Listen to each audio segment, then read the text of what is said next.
मोदी जी ने एक बड़ा सपना देखा था, देश को कांग्रेस मुक्त बनाने का। तमाम बड़े दावे भी किए, तमाम कोशिशें भी की, बावजूद इसके वो भारत को कांग्रेस मुक्त तो नहीं बना सके। हाँ, इस कड़ी में दक्षिण भारत और पूर्वी भारत पूरी तरह भाजपा मुक्त जरूर हो गया है। जी हाँ, आपने बिल्कुल सही सुना।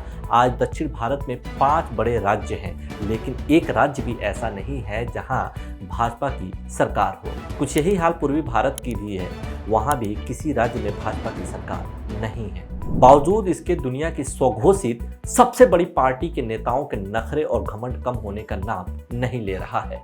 आज हम इसी विषय पर बात करेंगे कि आखिर कांग्रेस मुक्त भारत बनाते बनाते कैसे देश भाजपा मुक्त होता जा रहा है। साल 2014 में मोदी जी के ताजपोशी के बाद भाजपा ने लगातार बुलंदियों के शिखर को छुआ।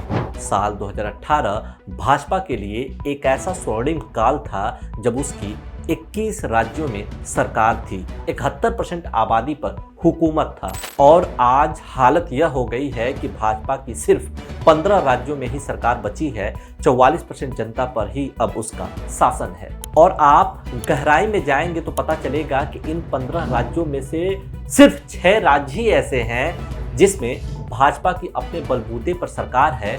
9 राज्यों में वो गठबंधन की सरकार में है। आपको जानकारी के लिए हम बता दें कि पिछले 4 महीनों के दौरान ही भाजपा ने अपने हाथ से हिमाचल प्रदेश और कर्नाटक जैसे 2 बड़े राज्यों को गंवा दिया है। आज जब भाजपा के नेता घमंड और गुरूर में आकर बड़े बड़े दावे करते हैं तो उन्हें इस बात का भी जवाब दे देना चाहिए कि आखिर क्या कारण है जो पिछले 5 सालों के दौरान राज्यों में भाजपा का शासन 71% आबादी से घटकर 44% तक आ गया है।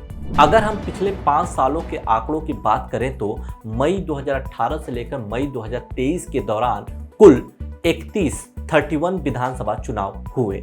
इसमें दुनिया की सबसे बड़ी पार्टी यानी कि भाजपा ने सिर्फ 6 चुनावों में ही पूर्ण बहुमत हासिल की, जबकि उन्होंने साम दाम दंड भेद की नीति अपनाकर 16 राज्यों में सरकार बनाई है। महाराष्ट्र और मध्य प्रदेश जैसे राज्यों का एग्जाम्पल तो आपके सामने है ही कि कैसे वहां पर सरकार हाईजेक कर ली गई थी।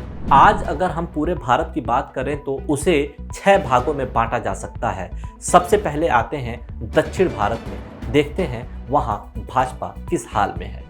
दक्षिण भारत में कुल 5 राज्य और 1 केंद्र शासित प्रदेश है, लेकिन आज हालत यह है कि कर्नाटक हारने के बाद भाजपा की एक जगह भी सरकार नहीं बची है। अगर संसद सदस्यों की बात की जाए तो दक्षिण भारत में कुल सांसदों की 130 सीटें हैं, जिसमें से भाजपा के कुल 29 सांसद अभी हैं। अब जब कर्नाटक भाजपा के हाथ से चला गया है तो 2024 में इतनी सीटें भी निकालनी उसके लिए मुश्किल हो सकती हैं। यानी कि सीधे सीधे शब्दों में कहा जाए तो दक्षिण भारत लगभग भाजपा मुक्त हो गया है। पूर्वी भारत की बात की जाए तो उसमें बंगाल, बिहार, झारखंड और उड़ीसा शामिल हैं। बंगाल में ममता दीदी की सरकार है, बिहार में नीतीश कुमार जी की सरकार है, उड़ीसा में बीजू जनता दल की सरकार है और झारखंड में हेमंत सोरेन के नेतृत्व में यूपीए की सरकार है। इस तरह देखा जाए तो पूर्वी भारत में एक राज्य भी ऐसा नहीं है जहां भाजपा या उसके गठबंधन की सरकार हो। सीधे साधे शब्दों में आप यह भी कह सकते हैं कि पूर्वी भारत पूरी तरह भाजपा मुक्त है। अब आते हैं उत्तर भारत की तरफ, जिसमें दिल्ली, पंजाब, हरियाणा, हिमाचल, यूपी और उत्तराखंड शामिल हैं। ये भारत का वो हिस्सा है जहां भाजपा अभी भी अच्छी स्थिति में है।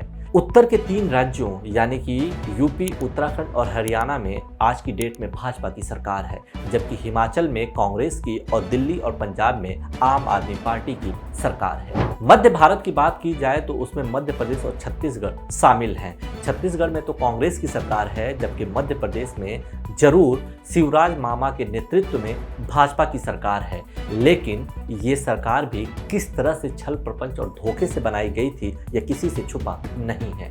पश्चिमी भारत की बात की जाए तो उसमें महाराष्ट्र, गुजरात शामिल हैं। महाराष्ट्र में भाजपा की एकनाथ शिंदे की शिवसेना के साथ मिलकर सरकार है, तो गुजरात में पूर्ण बहुमत की सरकार, यानी कि आप कह सकते हैं कि पश्चिम भारत अभी भी भाजपा का एक मजबूत गढ़ बना हुआ है। उत्तर पूर्वी भारत की बात की जाए तो वहां पर कुल मिला जुलाकर 8 राज्य हैं। उनमें से 3 राज्य ऐसे हैं जहां भाजपा के अपने मुख्यमंत्री हैं और कई राज्यों में उसकी गठबंधन की सरकार है। इसी क्षेत्र में आने वाला सिक्किम एक ऐसा राज्य है जहां भाजपा का एक विधायक न होते हुए भी वो सरकार में शामिल है।